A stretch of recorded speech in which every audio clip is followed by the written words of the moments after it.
Hello, legends and super legends. Getting ready for today's ride. Got a confirmation from a new rider who's going to join us. He bought the kit this week. His name is Frankie. And we also have, I think, Christian's wife's going to join us. Christian sent me a text, Elena, and then we know Paul's coming. So we'll have a good size, 3 or 4 people. That'd be pretty good. So we're going to take some clips. And I hope you guys enjoyed. We'll do some kind of teaching for you guys. We got back to doing the story time videos, and it seems to be pretty popular. So we're gonna work that into the schedule. And so I'm wearing my Giro shoes today, my black and white Giro shoes, and that should be good. But just wanted to walk you guys through what I'm taking as far as food. This is my Cliff Blocks. They're okay, but they kind of stick to your teeth. So you got to work them out sometimes. And I've got these already pre-cut. I cut the top so I can just squeeze it out. But that's what I'm going to take. I'm not hungry this morning, but it'll be at least 3 hours on the road. So I always like to have things to top it off. And I'm taking just one gel, just in case. I'm taking the blue bike over here. All stocked and ready to go. Go ahead and grab my helmet. So I'm gonna go ahead and get ready.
So how often you have to mess with that? I think it's a flaw. Okay. Probably I do like every ride. Really? Yeah, man. Hey, you shouldn't have to. Triple T makes tough stuff. Yeah, we found out on this ride that little cylinder the arrow was pointing to. He said he hit a This is bump. Frankie messing with his seat, guys. And his seat moves on. Yeah, we got a new rider, team member. So the biggest thing for me there is if your seat's moving. Elena, where? No. Oh. What is that light over there? What light? I thought you saw her. No. There is a little light over there. Okay. So Frankie's seat moves on him. You shouldn't have to do it that often if you tie it down tight enough. Here, hold this, Paul. Let me. We tried to tighten it. It was already tight, but it's a fancy seat on this time trial bike, and the cylinder that holds the seat is actually moving freely, even though the bolt is tight. So the concern is your saddle moving on you means you're going to be uncomfortable. So Is that on this Okay, so axle? this is I suggested that he take it back to he bought it from a place called Bicycle World. Take it back and get it serviced under warranty. They need to get a new part. Yeah, as long as it's tight, I'm good. yeah. You can see the seat moving up here. Oh, look at this. It moves. Yeah, Yeah, that's not good. yeah. So when you sit on it, it goes down. It's like it's another piece. Unless there is a bolt underneath the seat that holds it in place. No, There's no bolt under the seat. This is the bolt here that holds it. This cylinder is what's moving. Right. That circle is moving. There's nothing You that should holds the have a circle. teeth to grab it in place. There's nothing in there. Yeah, there's nothing. It's just another There's piece. nothing. And it's choose right there. It's dude. This thing stops right here. There's nothing in there. All right, man. Let's roll. Let's go. Let's roll. Now, I'm not sure why he's been putting up with something like that where you tighten it every ride. It needs to go to the shop because his fit is off, and I'll show you during the ride where he's scooting back.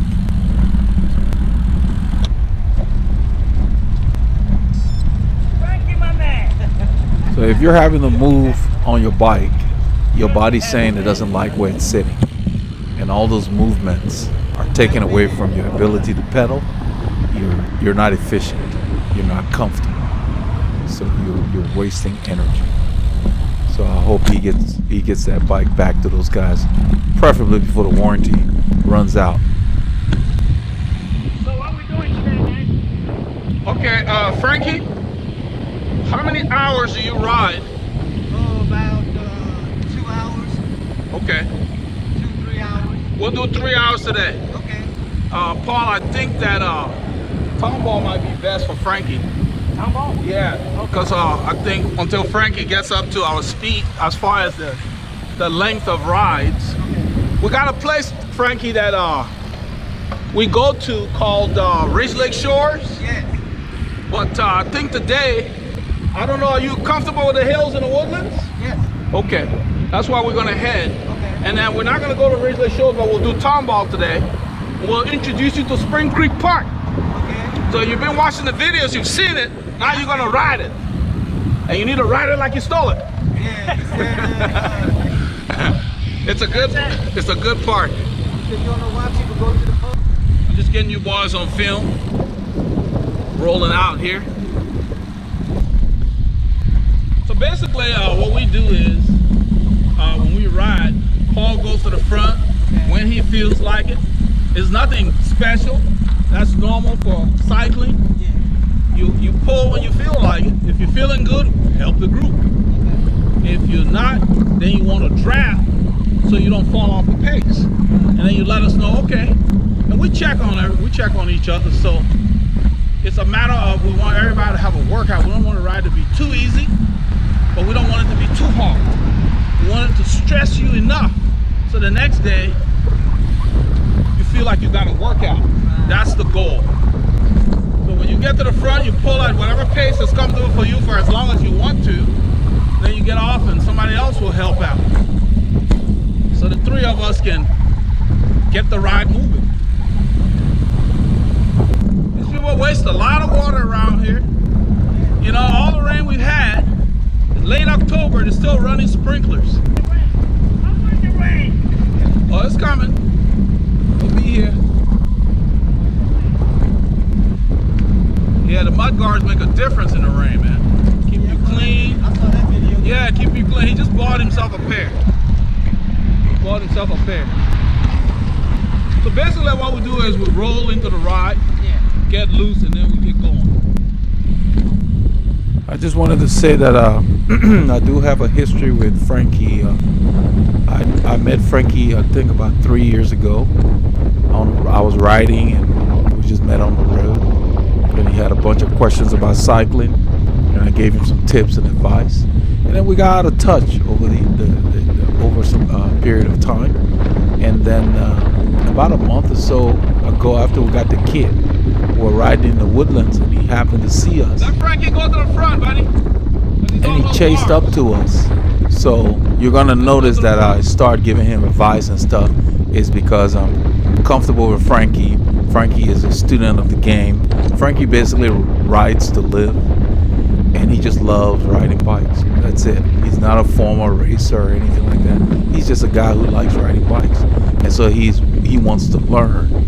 So Frankie's a legend on the channel. Once he met us that day, I told him about the channel. He's been watching the videos. He's getting caught up on all the old videos and stuff, and so that's what you hear him talking about here. But I'm comfortable giving him advice because we do have history, and he's eager to learn, and he receives information really well. So you're gonna see me giving him pointers, but I don't do this for everybody to come to ride. But some of the pointers I'm going to give him in a short while about the aero bars, yeah, you want to do that to anybody who comes with aero bars in your group, you want to let them know not to lean on the aero bars when they're in the pace line. That's dangerous. They need to use, where we see Frankie right now, they need to use those handles because they can steer there. On the aero bars, you can't steer. And you will hear me talk to him. So Frankie, ideally, whenever you're riding this bike, when you're behind other riders, Yes. use that. Because your brakes, no. This? Yeah, because your brakes are right there. You have better control when you're following. Either when you're the last one in the group or the first. Then you can get on your arrow. You see, then you leave a little more room, because when you're on those arrows, Yeah. you have no control. Remember you telling me stay with the tire. Yeah, you don't overlap, but even if you're not overlap, if something happens and you're on the arrow bars, you can't react because you got no handling. So you want to have handling. That's the key. Yeah, so it's real foggy this morning, so I cleared the lens. I remembered to clear it, so it's a little better. Right here, Frankie takes the lead. And I decided to just kind of let my legs wake up by kicking up my cadence. So I'm in the triple digits here. I think I get up to like 120. Yeah, about 120. Just revving a little gear just to get my legs warmed up nicely.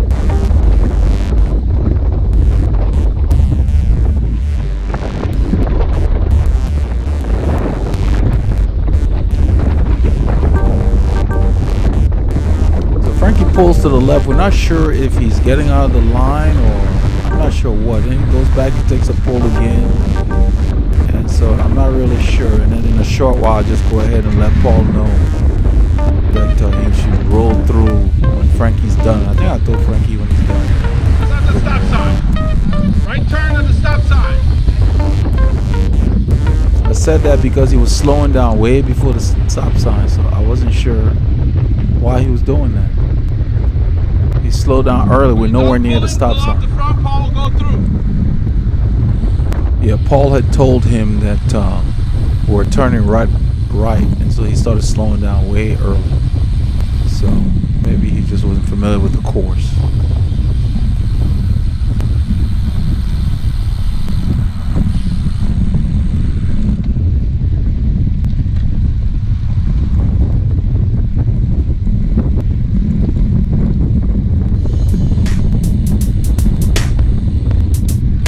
I like to come through here because it gives us an opportunity to warm up on these little streets before we get out on what I call the open road.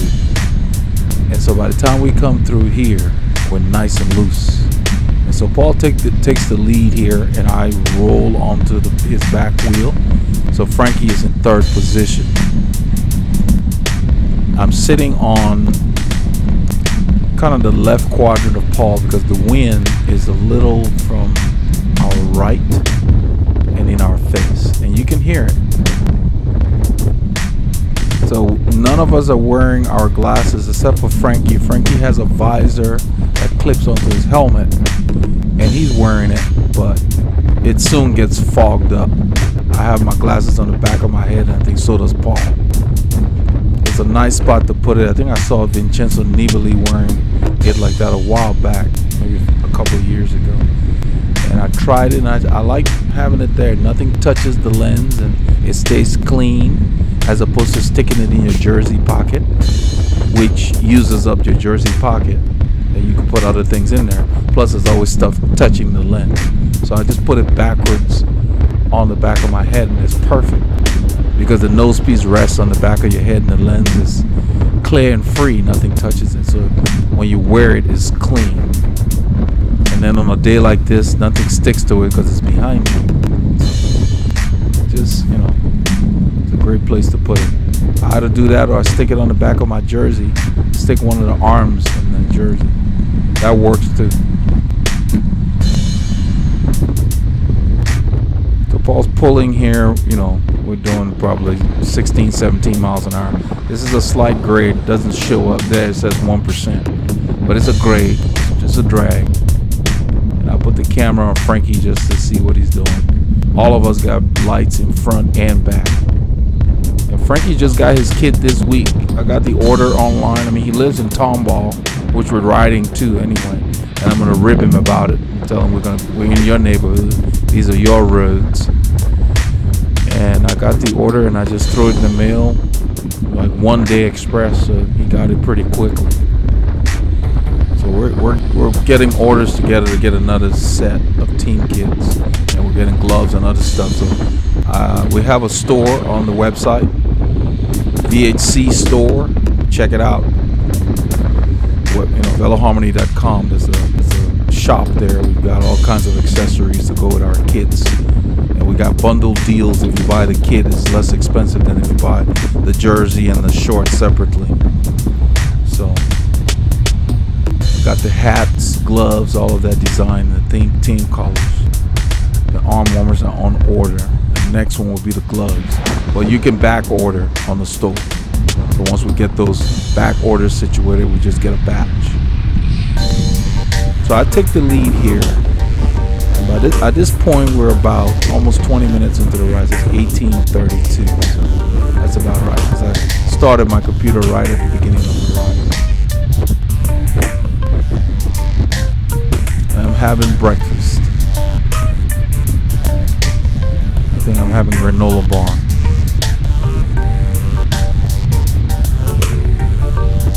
It's something I spent a lot of time on, as far as making sure, regardless of what I'm doing on the bike, I maintain my line. I used to study the European riders, the top guys, and just notice how smooth they were and how they didn't deviate much regardless of what they were doing. I mean, these guys would change, put on a jacket while on the bike, you know, there's different things they would do. I thought that was cool. So I practiced that for many years, and just gets you at home on the bike. And having been in mountain biking for a short time, picked up a lot of handling skills there, because that's challenging. You know, you're on dirt, rocks, tree roots, gravel. Yeah, you learn to handle the bike. And so when you come to the road, you bring those skills. I think it's a great place to start bike riding, gravel or mountain biking. So there's a car on the right. I instinctively move left, so we have a little room and it gives us more visibility. But with the lights, he saw us. But I just always do that. As soon as I see a car poking out, I move out. So I have more room to make adjustments if they make a mistake.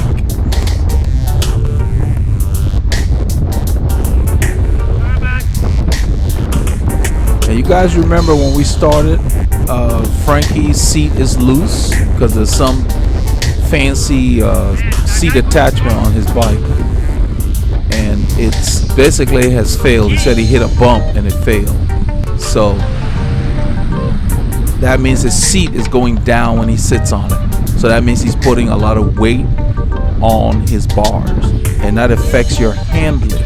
When you have a lot of weight on the bars, your bike is a lot twitchier, and you guys, you may see some of that. Maybe that's what's causing it. So definitely needs to address that, because there's a part of the video where I would show him scooting back. I think I did a freeze frame down. When I was looking through the clips, I saw that and decided to point that out. I know he's going to watch this video, and so he can see that. You got to get your fit dialed in, and your seat should not be moving.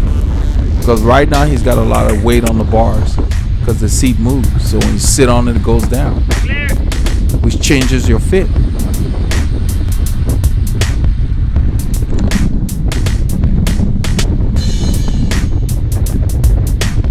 It's very foggy and there's a good breeze, but it's a lot warmer today than a week ago. It was 2C in the morning when we're riding. It's 19 today. You know, we're in the 70s Fahrenheit. It's amazing. That's why I don't play with the weather. When it gets cold around here, I bundle up, because there's no time to acclimate. The cold does not stick around here. You get a couple of days, if that, and then it warms back up. So if you don't dress right, you will get exposed to illnesses. because your body will start working to keep your core warm. And if you're out riding and you don't dress right, you're not going to be able to perform. All your energy will be used to keep you alive, per se. And your extremities suffer. So you need to dress right. There's no point trying to tough it. So we turn here, and I'm still pulling.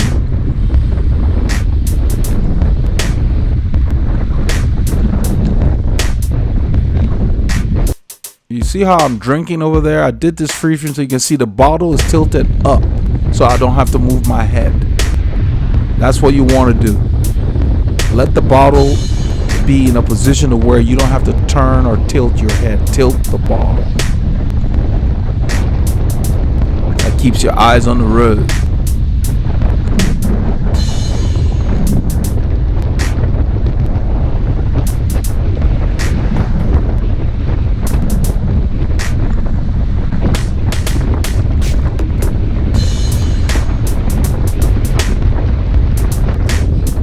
Right here, Frankie goes to the front, and as he comes by, I pick up my cadence a little bit. Same gear, just rev it up a little bit. He picks up the speed, so I look to see what kind of speed we're doing, because right here is flat.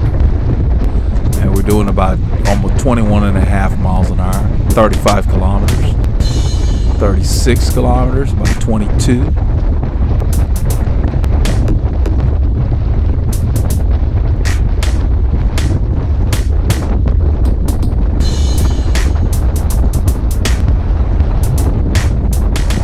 And so I figure he's feeling good. I haven't ridden with Frankie in years.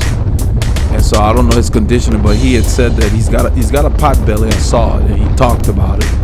He said that he's trying to lose it, but so I don't know his fitness. So it was good to see that. And so when he slowed down here, I went by just to keep the same effort. Paul gets on my wheel. The wind is still coming from in front and to the right, more from the front than anything. And all I'm doing is keeping the same effort. We're at the bottom of zone 4 for me anyway. So we're outside of tempo, and this is a hard pace. Pretty close to like sweet spot. Hard enough, but not super hard. And so we start to go here. The road narrows here, so every time we come through here, I'm very cautious about cars. So you see I will look behind. I'm not sure if it's right here or a little bit later. But watch right there. I look behind to see if there's a car. I saw the headlight. And so I kept the pressure on so we could get out of here. If you look at the speed, it's almost 40 kilometers, 39 kilometers an hour.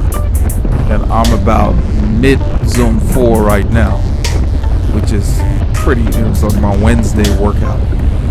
And so I figure everything's good because, it's just the same pace. Then Paul calls out to me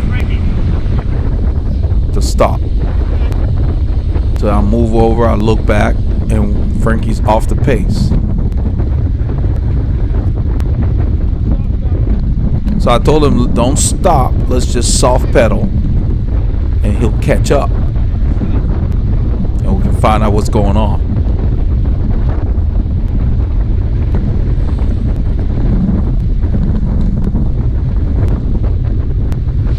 We dropped the power. If you look at the speed, we're doing almost 40K.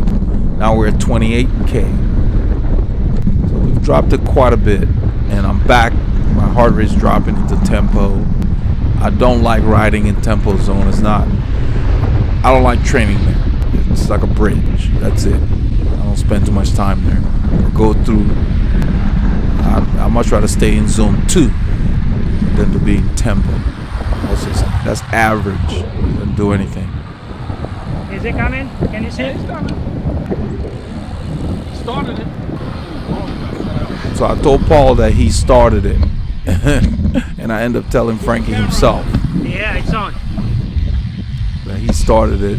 So we can see him, but the camera does not show him. There, you see a little bit of light. There's a small light in the right lane right there flickering. That's Frankie's light back there. I don't know if you guys can see it. It's blinking. We can see it much better than the camera shows. So right about here, he catches up. Good? Yeah. Okay.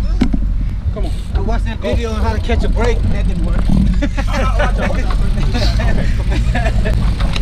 So he made a joke about a video I made about how to catch a breakaway. He said he watched that. That didn't help. I'm good. You know the feeling, yeah. He's teasing Paul, and Paul said, well, you know the feeling, because he's teasing Paul about Paul's struggles during the Heroes ride. He said, so Paul said, you know the feeling.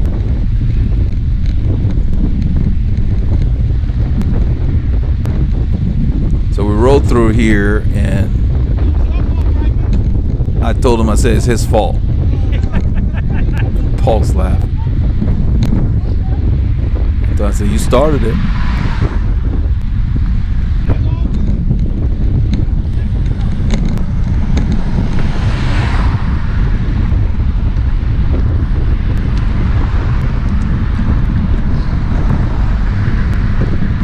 So I tell him in a little while to drink, eat, get himself together. I think it's somewhere here where I tell him. You'll see him reach for the bottle.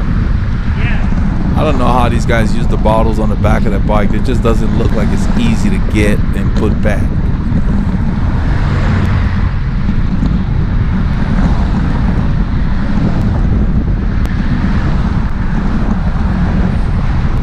He's got one on the front, which I think is very accessible. But there's one on the back.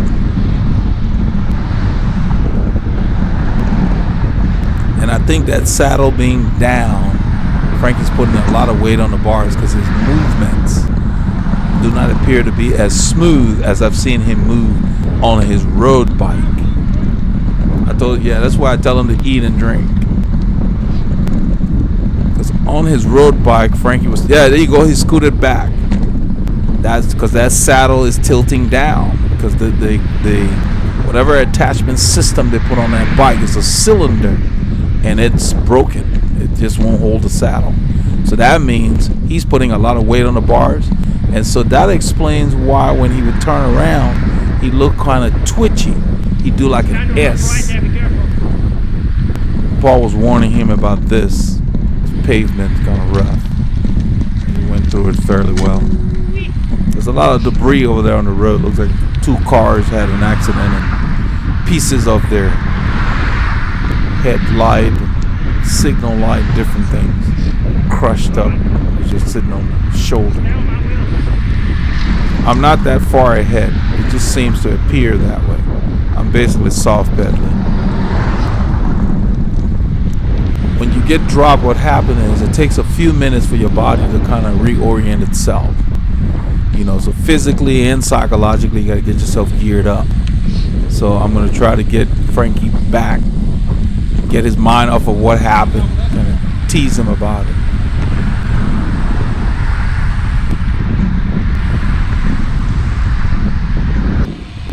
I get Paul to go up. Yeah, stay on those bars. I want you to get up there. Come on.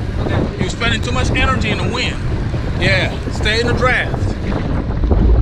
Yeah, because on this stretch here, Frankie was just sitting in the wind, so I told him to get up there. Now, when we get to the hills, you just want to ride the hills.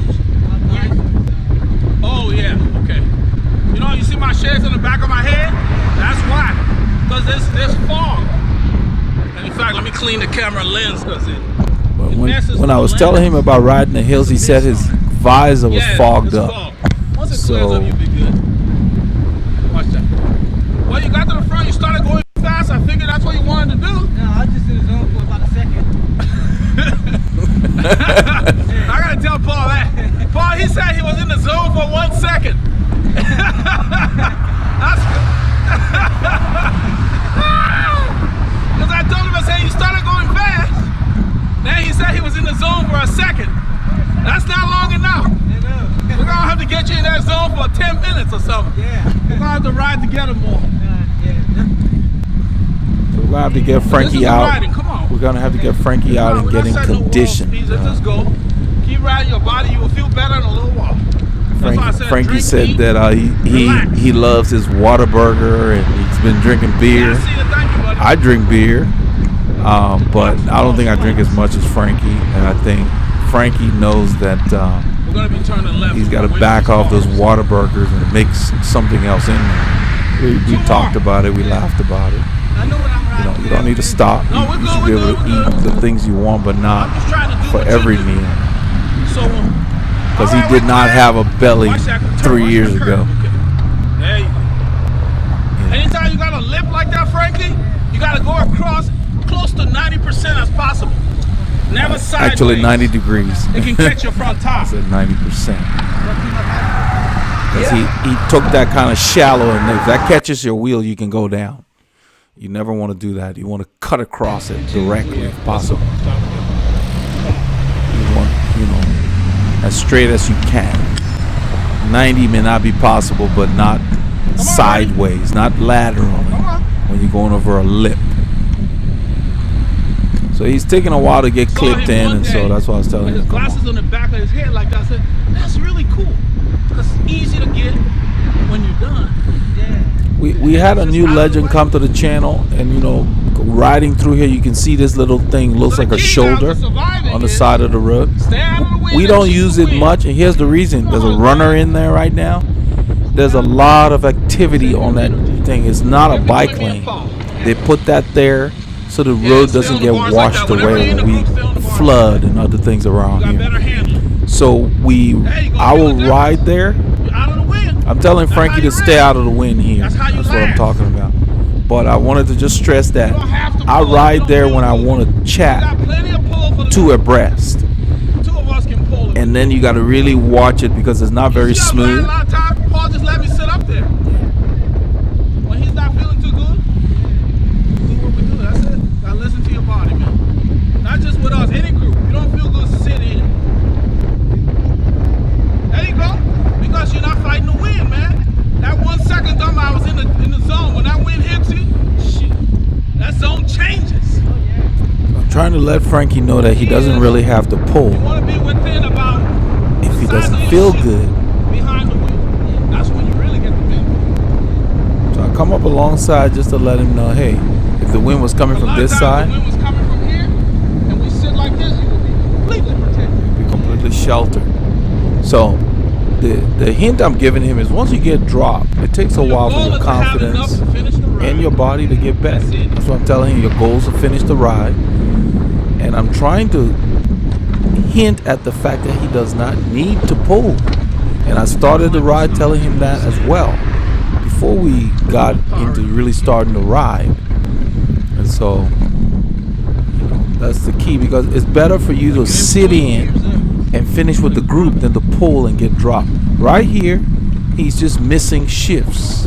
He's shifting down too much. Don't worry about it, just find a gear. And he's in between gears and then making noise, and he was trying to sort that out. So he gets it sorted out and he gets going. He says that he doesn't like the hills, but I think that I think he was kidding. But the bottom line is he's getting caught up on the shifting videos that I made. He needs to work on that. So he's gonna ride with us. We'll get him there. We'll get him in shape because there's consistency. That's what he needs. See him scoot back again. So he's got to get that sorted. You got to get his fit dialed in so that he doesn't have weight on those bars. That's why that bike is so twitchy. My weight is on the saddle and my feet. I just guide the bars. If you have weight on the bars, it affects the handling. So I'm talking to him here, just giving him tips. He asks questions and I answer them by showing him, and I'm trying to get him to just ride these hills and not worry about the fact that they're hills. Just ride them, just select a gear. Because psychologically, I think you see this lady running in that lane. That's another reason we don't use it much. So when you're in there, you got to be jumping back on the road. So this area is not busy. It's early in the morning. The lane is clear. So we stay on the road. It's just better. The road is smoother. This part of that shoulder is nice and smooth, but then everywhere we come to a street that juts out, there's a lip. So you got to understand, like right there is rough. You can see the pavement change. They've been patching it. So we only ride that when we're trying to have a conversation two abreast. Sometimes I'll ride it when I'm riding solo if the road's busy. But most of the time through here, there's not that much traffic and these lanes are wide. So I forgot to tell Frankie to turn right here, and I apologize to him right there. But he reacted very well when he saw me turning. I took a wide enough turn, but I forgot that he didn't know this route that we do. He knows the area. This is where we came across him when we got the kit, when he flagged us down that day. And so he knows the area well.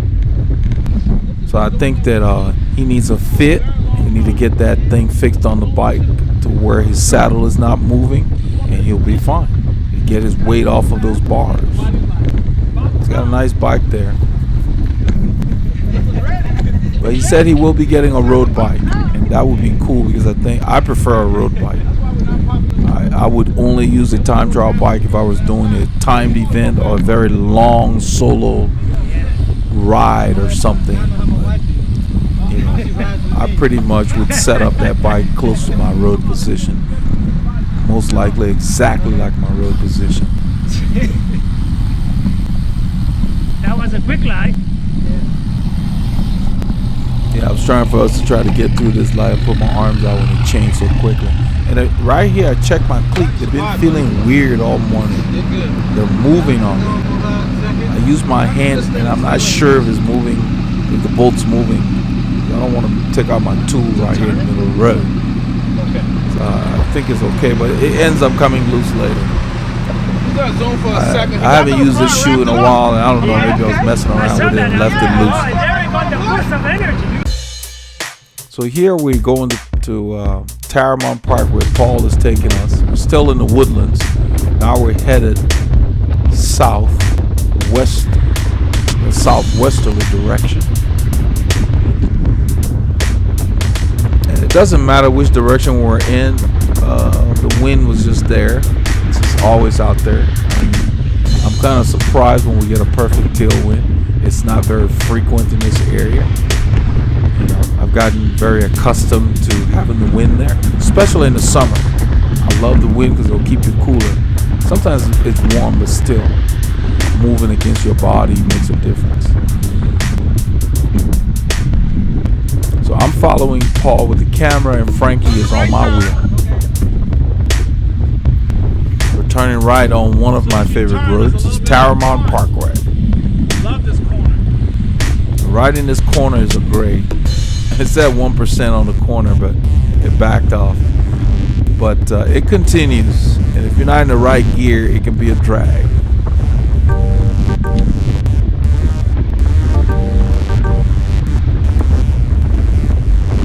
So I rolled through here, give Paul the camera.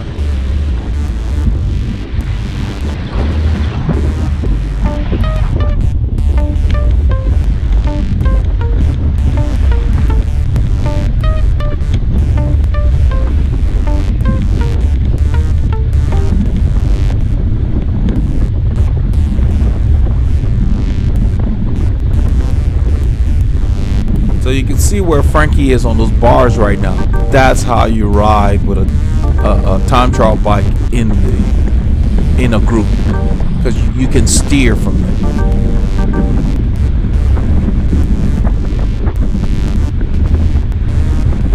There are a lot of groups that will make the announcement at the beginning of their rides that if you have clip-ons, please do not use them in the group. It's a safety issue. And a lot of the rides we go to, you cannot use earplugs either. They're not allowed. Helmets are not required, but all the Grand Fondos in the area require it. They're not required by law in Texas. But all the Grand Fondos require it because of the insurance that they have to buy to put those races on. which makes sense. I feel naked without a helmet. I never ride without a helmet. Even if I'm in my backyard testing something, I cover my head. Because it's the low speed falls are the worst ones. So if you're messing around in your backyard or something and think you don't need a helmet, you do. And I'm spinning over here. My legs are feeling good, and I just decided to keep the cadence up. We're going into the wind here.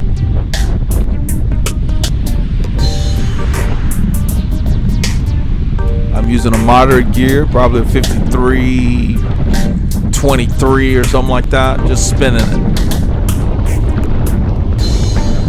I'm all the way up in the back somewhere.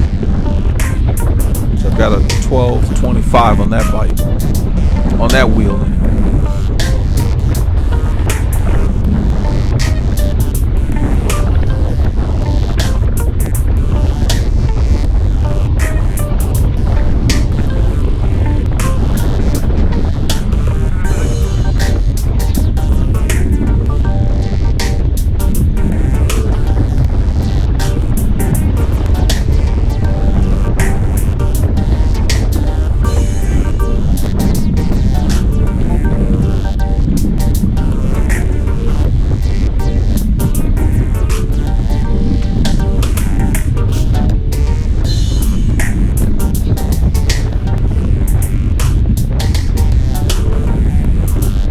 See, Frankie's leaving a good gap back here, so he's not really taking advantage. Now look here, he's gonna scoot back right there. So he's not taking advantage of the draft. He's too far back. I told him you need to be within about the size of his shoe, about a foot. When you're really far back, you're not getting the maximum draft. So I think that he hasn't been riding in groups recently or for a long while, and he's more comfortable at this range. There he's getting a little closer. You know, until over time you get more comfortable with that, especially with the people you're riding with. You get more comfortable with that. But he rode well. You know, there are a few mistakes he made I will point out that he needs to work on, but other than that, there's nothing special. A lot of riders do that. Like here, he comes to the front again. I'm a little concerned because early on, remember, he fell off the pace. So I just got on his wheel. And I looked at it. I said, "Oh, we're only doing 30 kilometers. Okay, fine." But there is a lot of wind. And in my mind, when I'm riding, I'm always thinking about what's to come. So we've got some bumps, little short climbs, and we've got a long overpass to go over before we start to head to Tomball. So the wind has shifted, so I'm on his right because it seems to be swirling around, and that's the area that felt great. You know, Frankie's a small guy, so I'm not getting a great draft, but on that bike, he's pretty tall.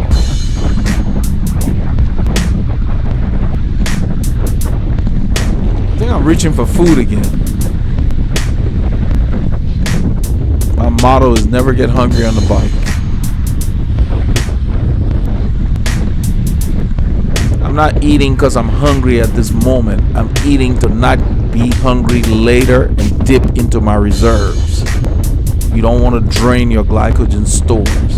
So by eating, my body will use what I'm putting in there and not go in my reserves if I need to. Because we actually plan on riding the day after this ride. We ended up, this is a Sunday night that I'm doing this editing. We ended up doing 127 kilometers, about 5 hours of riding. So those are the things I eat for. So you save your reserves so that the next day you're not completely, depleted.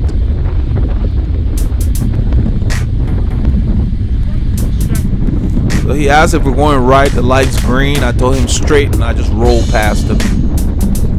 I didn't want him sitting up there too long because I know there's a lot of riding to come. So I rolled past him to get in the wind, to save him from himself. You see how he's a little twitchy there. So you have a lot of weight on the front end. That's how the bike handles. It doesn't hover. It snaps. You want to get to where your bike hovers, that it glides into the position you want it to be. You steer with your hips when it's fitted right.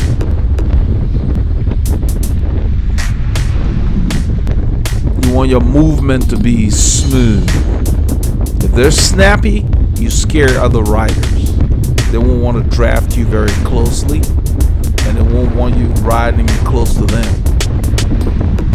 So, because I know Frankie can handle bikes. I've ridden with him when he used to ride his road bike. So the fit on this bike is compromised with the damage to the saddle lock, what I call a lock nut. It's a big lock cylinder the way they designed it, sitting in a carbon blade. I basically clean out the food wrapper, and I just stick it under my jersey instead of putting it in my pocket. I stick it under there. When we get to a stop, I dump them. That's my trash can. When your jersey fits you neatly, you just stick it under there. It doesn't go anywhere.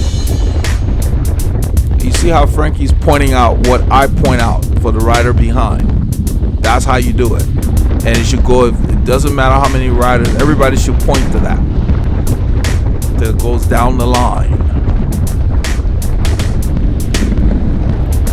So I'm pointing that we're turning, and I do it early on purpose. And then I'm going to do it again, just in case. And it's really not just for the riders, it's for anybody using this corner. I lean into the corner, take a good line. I'm carrying a lot of speed through there, and I soft pedal to let everybody catch back up. This is not a race, it's a group ride. If it were a race, I would put the pressure on because I got a gap in that corner. That's the difference. And this is a bump. It's short, but it's steep. It says 2%. I think it's more than that. So he drifts to the left. He comes back to the right. I don't know what he's doing here. And I think it's because he has a lot of weight on those bars. There he scooted back again. That's what I believe. Until that saddle issue is resolved, his handling will be compromised. You're not supposed to, even when you're on aero bars, if your saddle is set right, you just barely are resting on there. So that way you can handle it. When you have a lot of weight on there, it's twitching. You twitch the bike, it snaps from side to side. That's what I believe that's what we're seeing here. These bikes, this time trial bikes cost a pretty penny. I personally just prefer road bikes. Even when I used to do time trials when I competed, we'd stick a clip-on the road bike. Our team did not have a big supplier to give us time trial bikes, so we used clip-ons. They were nice. I like that I didn't have to change my position.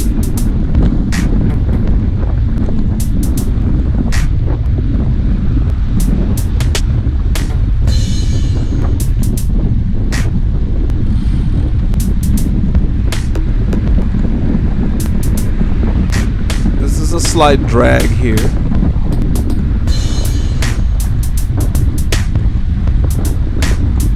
Keeping a moderate cadence, 75.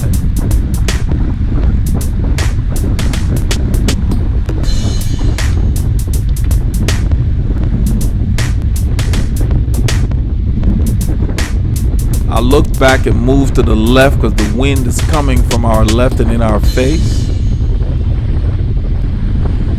So give these guys a little bit of room to take advantage of the draft. Frankie's getting closer.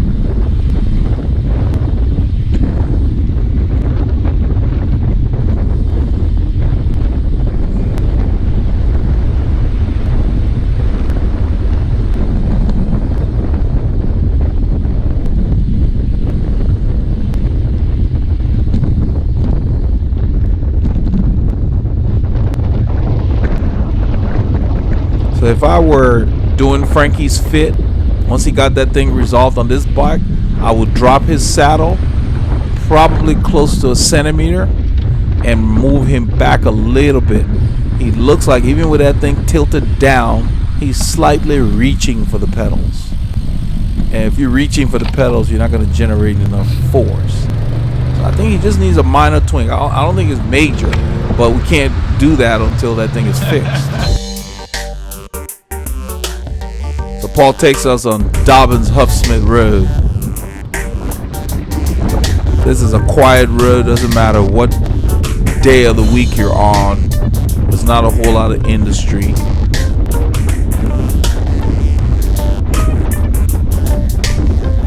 A few neighborhoods back off of the side roads in here. So Paul's leading, and I've got the camera, and yeah, this guy runs to the hole. I told Paul to call it out. I knew the hole was there, so it was not an issue for me, but I don't think he saw it. But he really should have been looking, so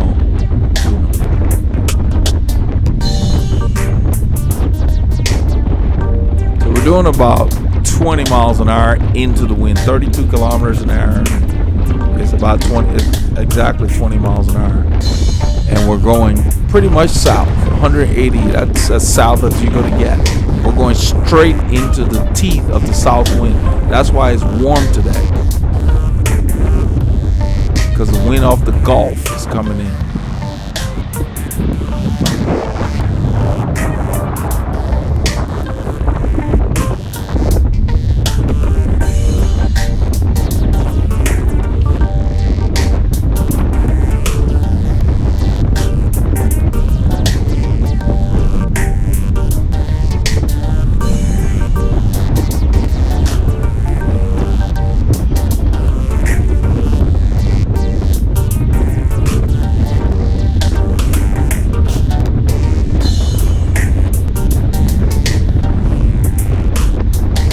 We're gonna take Frankie on more rides. He said he had a good time on this ride, and that was our goal, to make sure he would get a good workout. And we did our usual ride. This is how we ride, this is how we roll, and I'm glad that he enjoyed it, because I told him that being consistent will help him lose the weight he wants to lose. And riding his trainer, he said he has a trainer. I don't know what model he has, how often he rides it, but I suggested to him, put the bike on the trainer during the week, spin.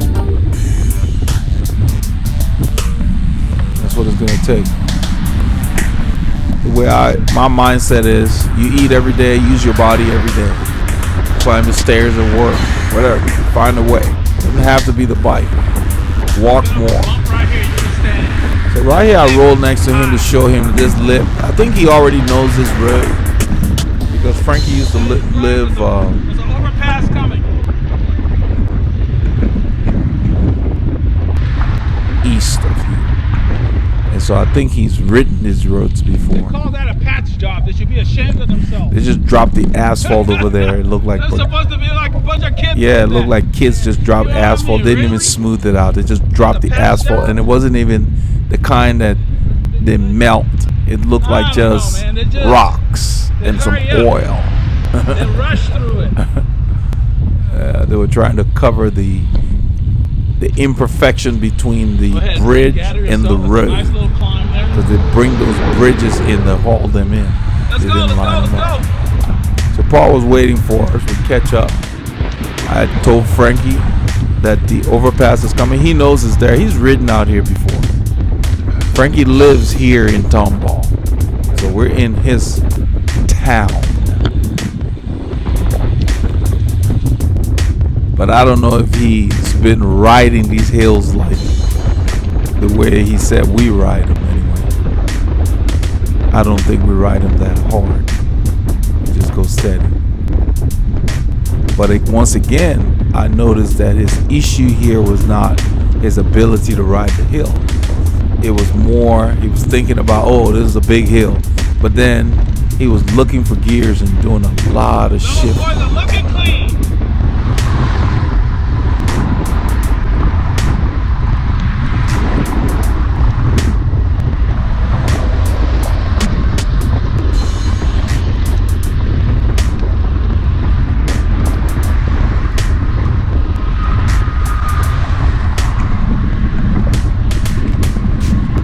We start to go up this climb, and I decided to stay with Frankie, but then he just continues to downshift, and on those arrow bars, when you reach up there to shift, you take your hands off the bars, and he's not riding the arrow bar, so he loses momentum. Keep pushing. And once you start spinning a little gear and you lose momentum, you got to get that going all over again. But he's determined, so he comes back. I basically stick around and give him something to aim for. Shifting too much, Frankie. Okay. Yeah, by the time you lose momentum when you do 3 or 4 shifts. Yeah. One at a time. Just go down one cog at a time. Did you go on a small chain ring? No. Okay. If all you're doing is going lower, go 1 or 2, no more. Until it gets hard again, then you go down again. But you're doing too many shifts. Okay. So you start spinning out. Yeah. And you make yourself get gassed.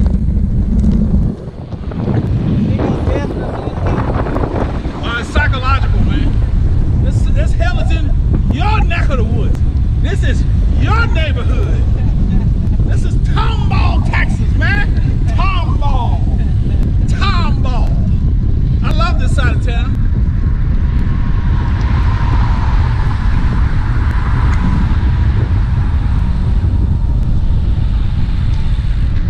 Cars up. This is your neck of the woods, man. I used to come out here and go back and forth on that thing. Yeah. Just to get used to it. You know what I mean? Now you just find the right gear and just plod along. Yeah. You're searching too much. Yeah. Yeah, you know, go down one at a time. Let it come to you. Just like you do on a flat road when the wind picks up. Yeah. You don't do too much shifting. It's the same thing. It's just more resistance. You go down. If it's still hard, you go down again. Yeah. That's all. You don't want to spin out. You want to feel a little bit of gear. So you were spinning out back there. Yeah. So you lost your momentum. Yeah. Then it's harder to start going again. I don't know, my mind kept telling me, man, it's a big hill. Yeah, exactly. That's what happened. Forget about that. It doesn't matter the size of the hill. You start riding it, you just ride it. Just ride it. I like the hills because you know why? What's that? You don't have to push yourself. They push you. Yeah. You don't have to psychologically say, I got to go hard. You just go hard. That's the thing I like about them. So mentally, you just ride the hills and your effort will go up. You don't have to think about it. Just ride it, you know. Find a gear that you can finish the hill with. And then the next time you do that same hill, you might choose a harder gear, you know? Yeah. Yeah. Don't worry about it. You're thinking too much, man. Just ride. You've heard that one before, right? Thinking too much.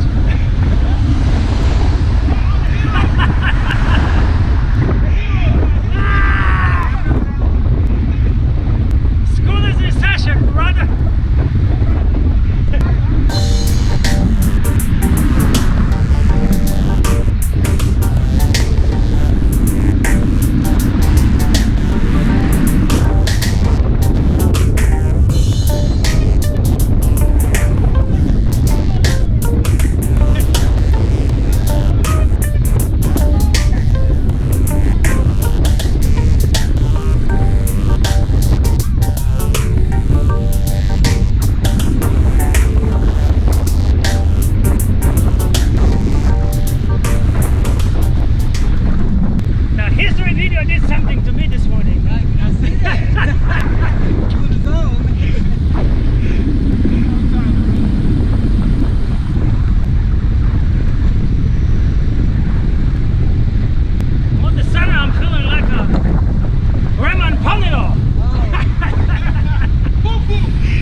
around here, my cleat just felt weird.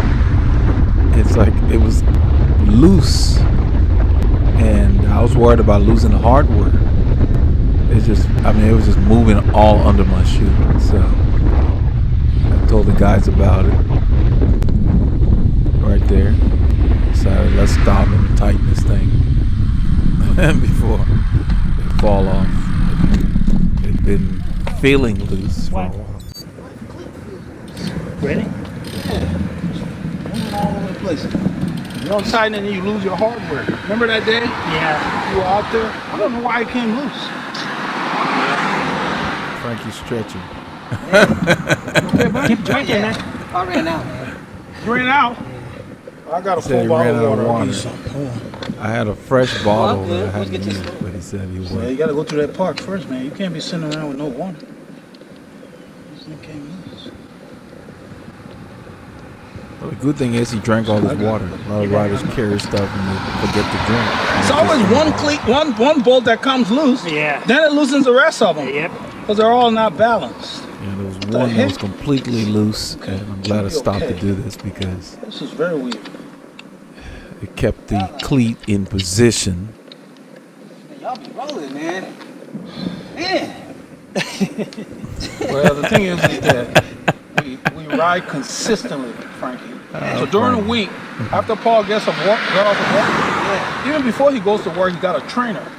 He will ride in the morning, then go to work. Frankie's grown a Yeah. belly over the He last goes to 3 work years. by what? We're gonna have to 4 get o'clock rid of start? that. Black, yeah. So He used to be works from 4 to trim like and noon tight. or 1 o'clock. So in the morning when he gets up, before he got a goes to little work, beer because you gut control there. your time before you go to work. You can't control when you come home on certain jobs. So in the morning, you exercise. It gives you energy to deal with work. Then when you come home, if you try to work out when you come home, you'll be up all night. That's what it does to me. So we ride consistently, man. Sometimes, I don't get a chance, but this week I got to ride twice. So I can sit on that trainer for 2-3 hours like it's nothing. Yep. My wife thinks I'm crazy, but Yep. because I'm not killing myself. I just sit there, I Yeah. put on whatever program or even watch some of the videos on the channel and just spin. Yep. All day, My man. girls come to sit there, they ask me a question, we talk, I'm just sitting on the bike, just spinning. No heart rate monitor, no nothing, I just spin. Yeah. That's it.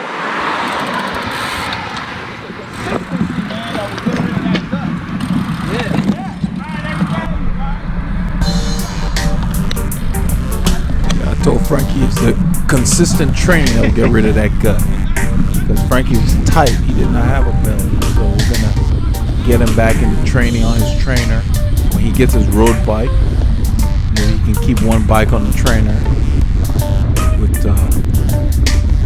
special tires, high compound tires like Continental Gator skins. He can just work that.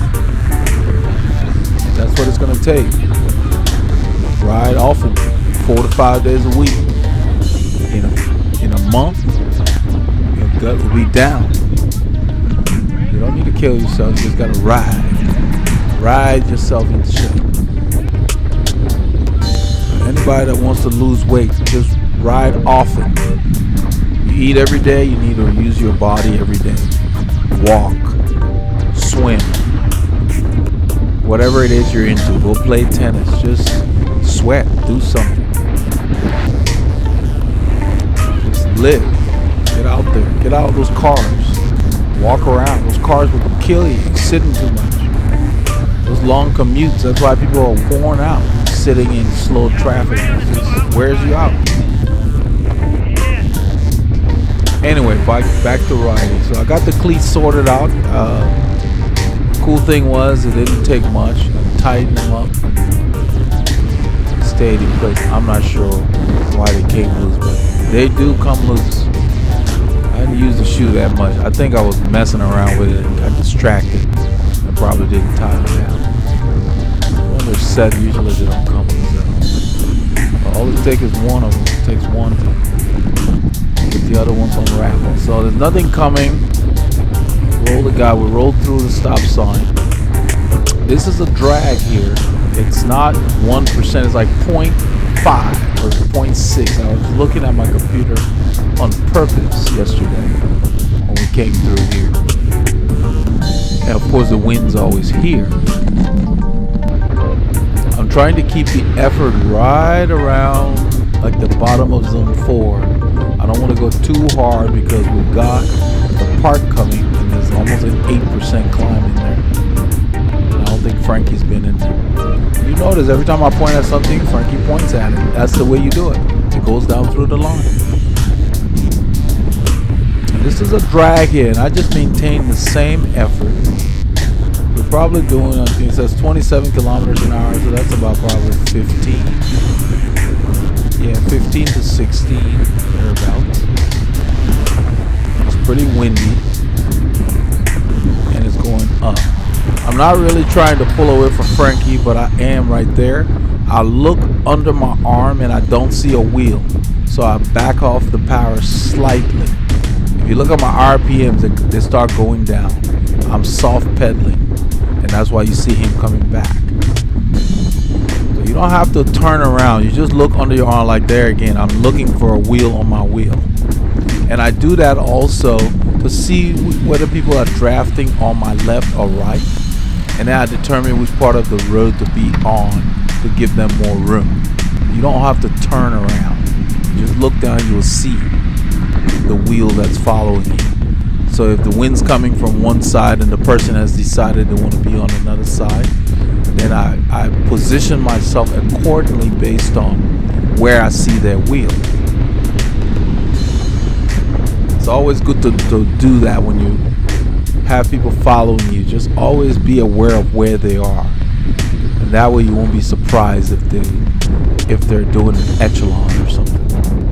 Always look for that wheel. So we over the climb. This is going slightly down. It says 0, but I think it felt like it was downhill. It'll probably change soon because this is not flat. We're going down, and I'm basically getting my cadence up.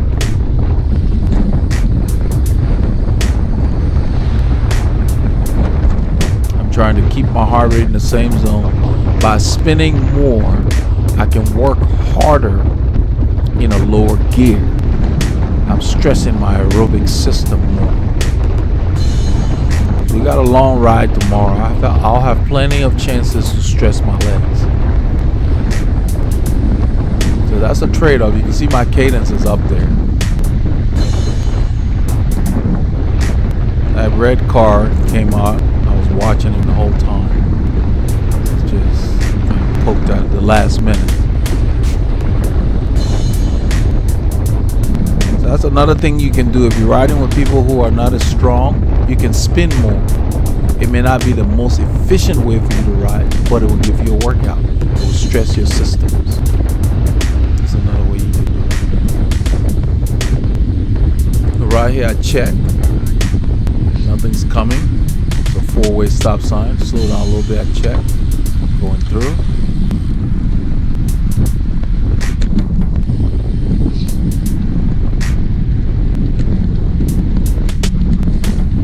I also check at the next one right here. I look left. I look right.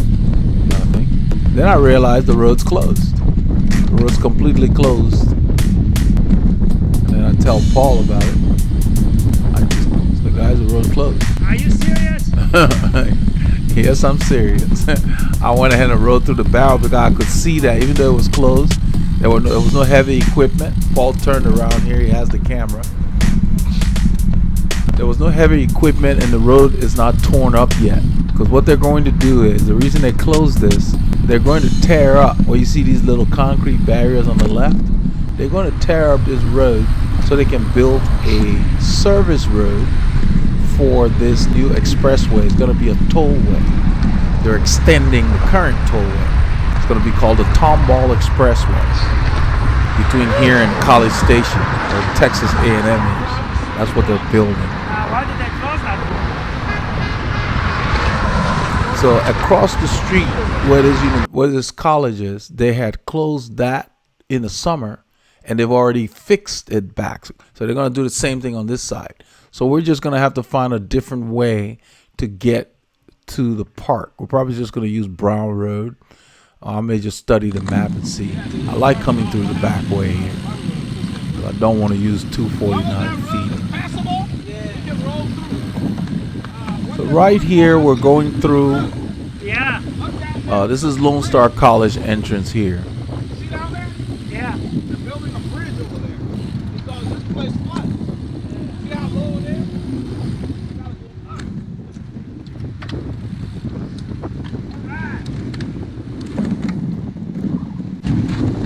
Whoa. And right there,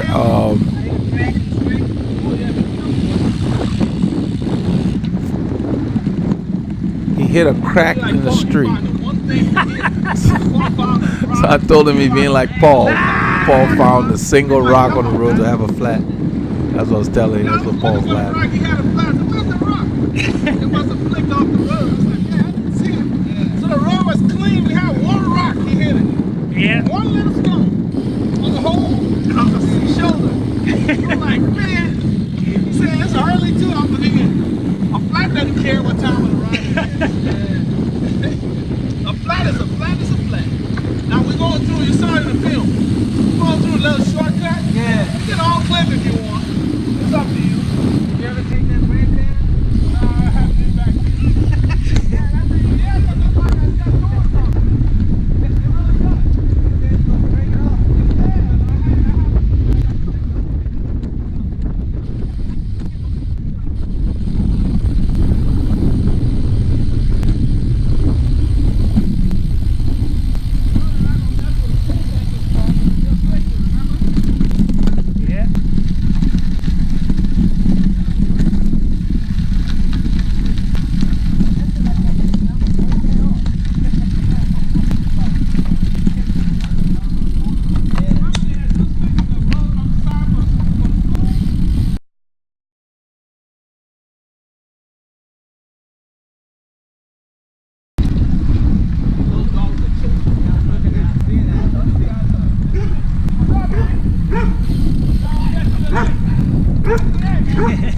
Look at the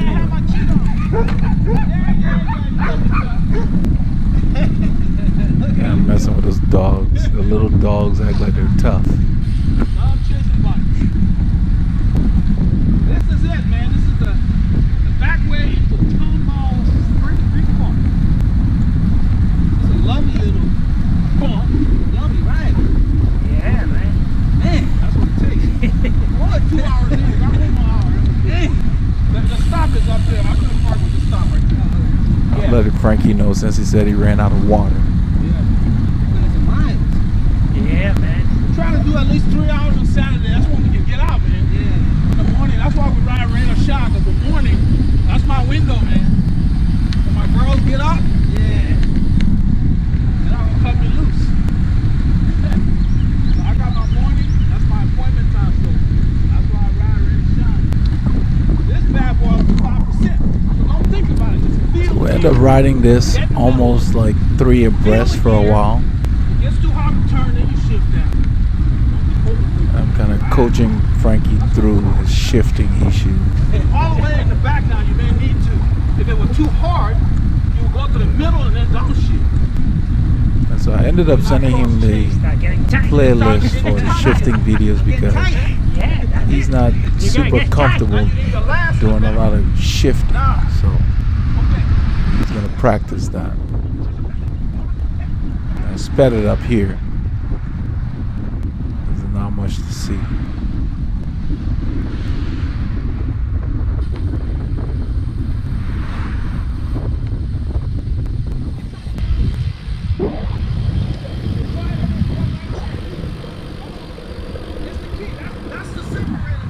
We ended up trailing Paul up that climb. And we turn here. We're about to enter Spring Creek Park. It's not minor. Shifting is critical. So when you go from the big to the small, you want to shift in the back front. Car back.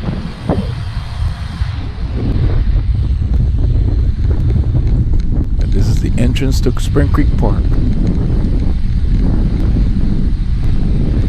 And for some reason today, everybody act like they don't know how to drive. This guy's sitting at the stop sign. He's already there.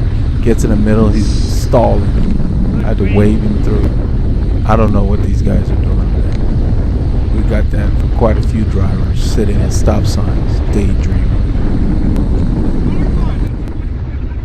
So I sped it up here because I ended up riding side by side with Frankie and Paul. Paul ended up passing us, and so he was just filming the road. It was a whole lot. I don't think Frankie's been in this park before, so I told him, it says right in your backyard. Come ride him.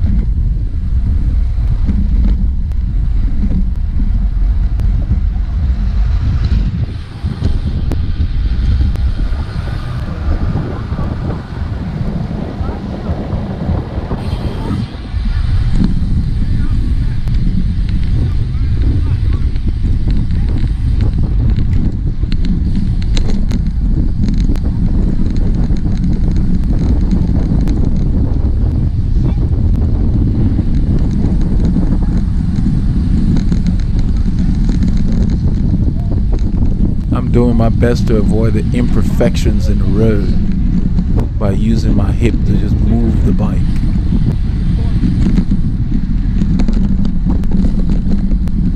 That saves your wheels, your tires, all of that.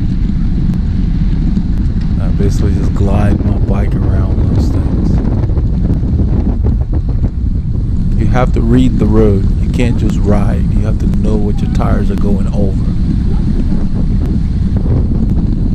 You're riding, that's the only thing you need to be doing is riding. You gotta be paying attention to all those little things. I'm watching every crack, crevice, rock, whatever else on the road. That's how you avoid flats and other things.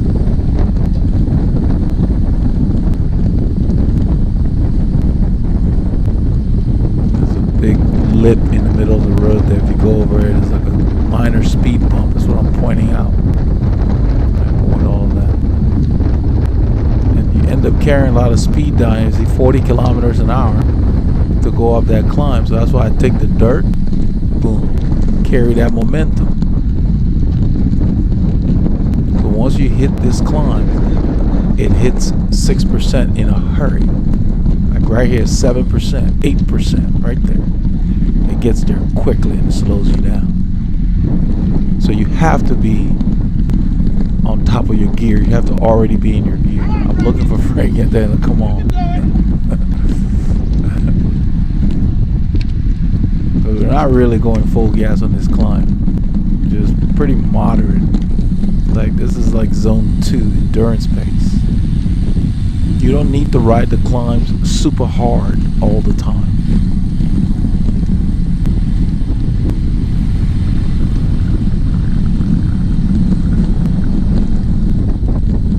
I'm able to take a good line through here because for a change, there's no gravel in that corner. When it rains in this park, we get gravel in that corner.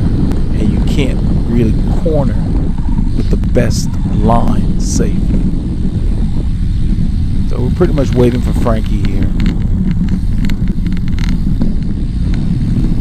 So how did he take the speed bump? Did he go over the speed bump? Yeah. Okay, that slows you down. Yeah. I think it's his shifting again. I think he was looking for gears. I usually go over that climb with a 62-inch gear, and I can spin it faster if I need to, or just ride it if I'm taking it easy. That's the thing about the bike. You can always find a challenge. But right about here, Frankie catches up after we soft pedal for a while. How do you feeling? He's caught Come on, up. buddy. Come on. Ride it like you stole it. Come on. Thinking too much. Just ride it. Let's do it. So we're riding 3 abreast. There's no traffic. So we're using the whole lane. This is a ride for the hard And for some reason, Paul didn't turn the camera around. So we're just, we found out that at this point, the gimbal ran out of power. I didn't recharge the battery. I thought we had enough to last for this ride. So after we reloaded our bottles, we had to basically hold the camera. I'm holding the camera in my hand. The gimbal's in my pocket. We took it off the gimbal and I'm just holding the cube of the camera in my hand. And so from this part of the ride, this is hand filming without the gimbal. Right here is steady because I'm not holding the bars. I have the camera up. You get a few blips and it's not as smooth. So the gimbal does make a big difference. But over here I'm holding the camera again.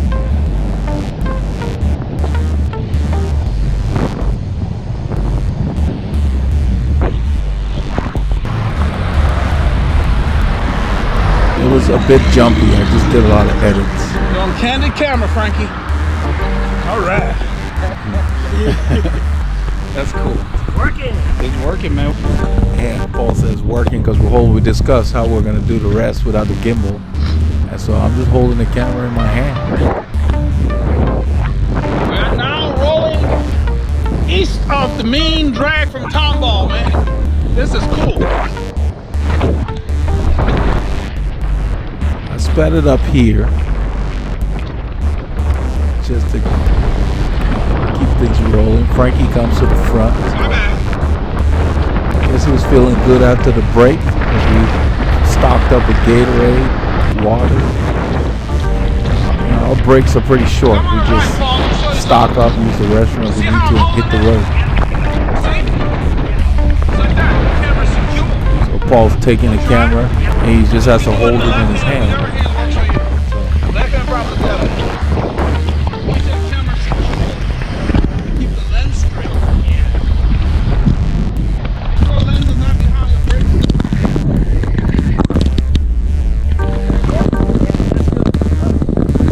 Yeah, yet another driver already at the stop sign sits there. So we just go. All right, we'll take it. Got a lot of that today. And the funny thing is that particular driver was turning right to come in the same direction where there he is. Sitting at the stop sign waiting for us to get there. And it's a four-way stop sign. They don't even know the rules of the road. I see that even when I'm driving my car. They sit at a stop sign not sure if there should go or not.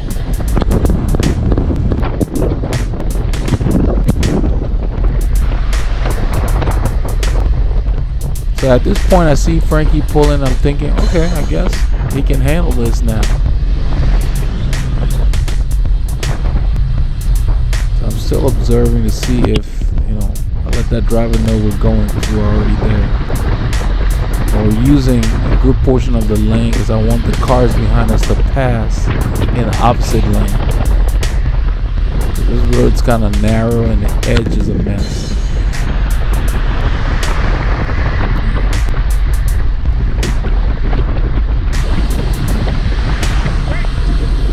Check for cars. Clear. Still in Tomball here. So I roll to the front because Frankie's hesitating there, so I just keep the momentum going. Get us off this road. We're on the way home here. Homeward anyway.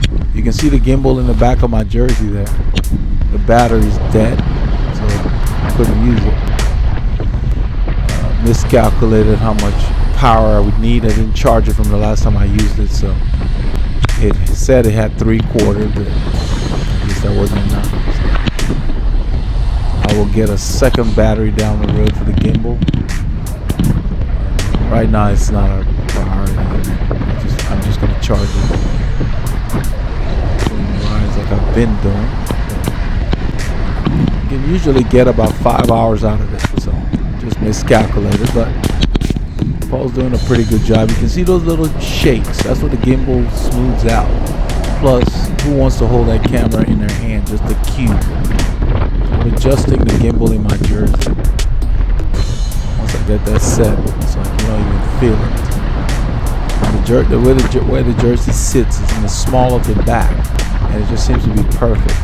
It's on that bone, the bony protrusion there. You don't feel those things. And the way that the kit fits,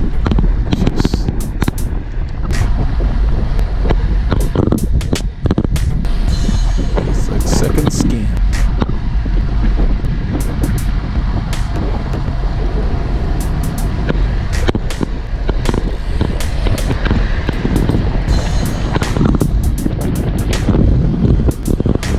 little bumps are asphalt, pieces of asphalt that the so-called road guys just dropped while they were building the road. It's almost like you make a mess and you don't clean it up, and they sit there and they're hardened, and they're like bumps. Even for a car, you can feel it. I don't understand these so-called road guys. They don't take pride in their work sometimes. Some of them do a great job, like everyone. So we headed towards my favorite farm road, FM 2920. We're starting out in Tomball. We're going to be heading east to Spring. Tomball is kind of a part, I guess. I think Spring is a bigger area.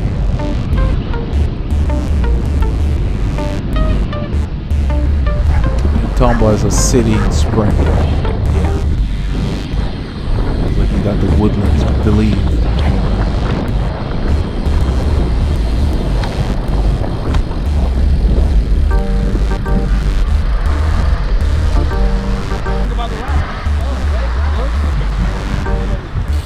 I went over there and pushed that button when we got to the intersection, and that triggered this light. Sometimes the light will work, but I always push it. So I'm explaining to Frankie here that the wind's coming from our right, from the south. We're headed east, and in our face.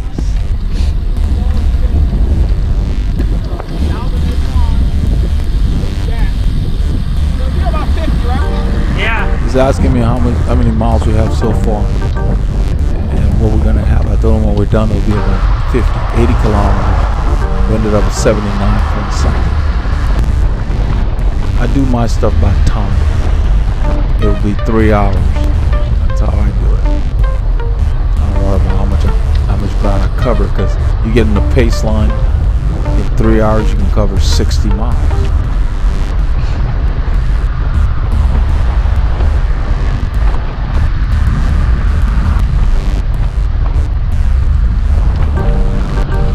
After showing him where the draft is, you can see we're doing an echelon here. Paul rolls in. And it's kind of hard to follow Frankie because of the weight I believe he has on the bars. He's a little twitchier than he would be on his road bike. One reason why Paul is sitting a little behind. So we stop for this light here.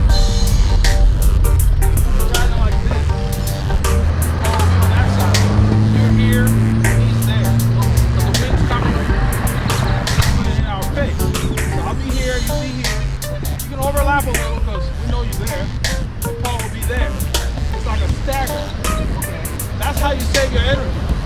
Cheat the wind. Right?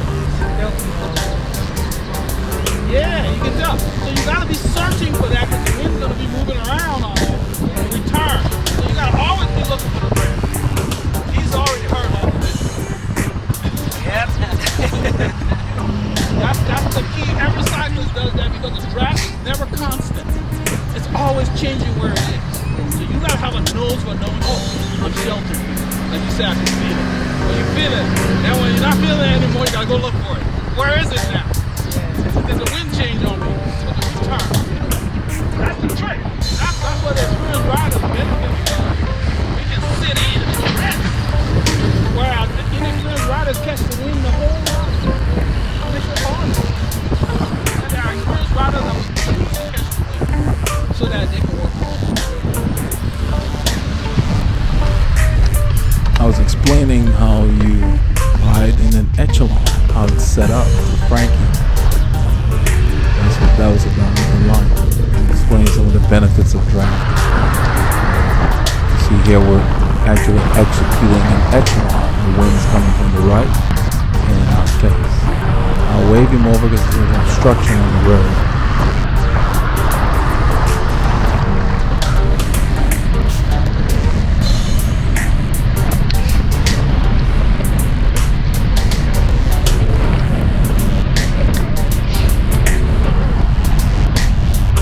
At this point, we got wind swirling around. We're moving. Frankie comes to the front again. So I said, I guess he's feeling fine. So take a pull. So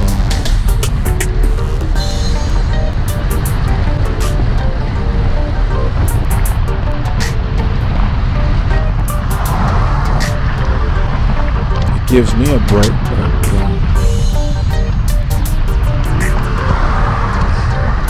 you see, we're pointing out those obstacles.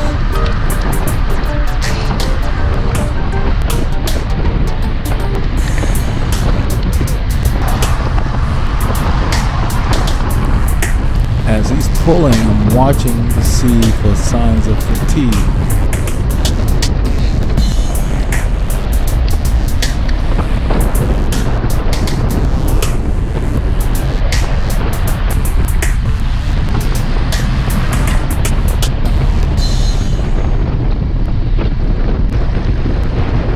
Now he's sitting up here for quite some time, which begins to raise a concern. I'm thinking, okay, why is he sitting up here? Because there's a lot of wind. And so I move on his right as he slows down and pulls on my wheel. And as I go by, simply tells me to look behind, just, to check on him. So I'm going to turn around and look. I don't see him. So I move closer to the white line so I can see around Paul. And I see that he's off the pace. And so I turned off the power. Right there. That's what we did on Saturday. Stay tuned for the epilogue.